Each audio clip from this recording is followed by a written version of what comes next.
all you can do is look at those cases and evaluate. In the end, I just don't know how anybody, I look at it like, if you're going to have a belief, that means that you accept the claim as true. And and true is what aligns with reality. If you can't compare the claim to the reality, I don't know how you make an assessment or even a judgment that it's true. How do I assign it a value of true if I'm unable to look at the reality of it? So in other words, if I tell you there's a chair in the next room, and you go into the next room, you open the door, and you don't see a chair, then you would say that that was not a true statement, right? It was a false statement. If you go in there and you look and there is a chair in there, then you would say that you believe my claim, that you accept it as true, that there is a chair in there because you went in and you verified there's a chair in that room. But what if you can't get into the room?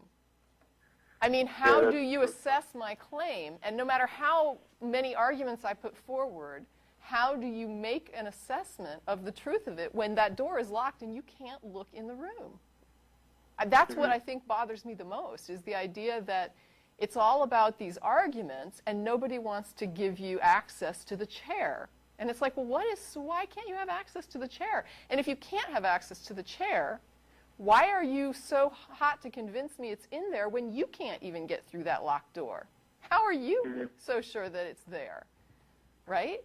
And I think definitely. And so for me, there's all these arguments, and like Martin says, you can spend years looking at the arguments, looking at the but ultimately it's going to come down to a question of whether or not you're willing to believe arguments, to put your what you assign as true about reality into somebody's argument versus saying, unless you can validate this argument in some way, I'm simply going to remain on the fence. I am not going to assign it a value of true. I'm not going to say that what you're saying is true if we have no way to verify this.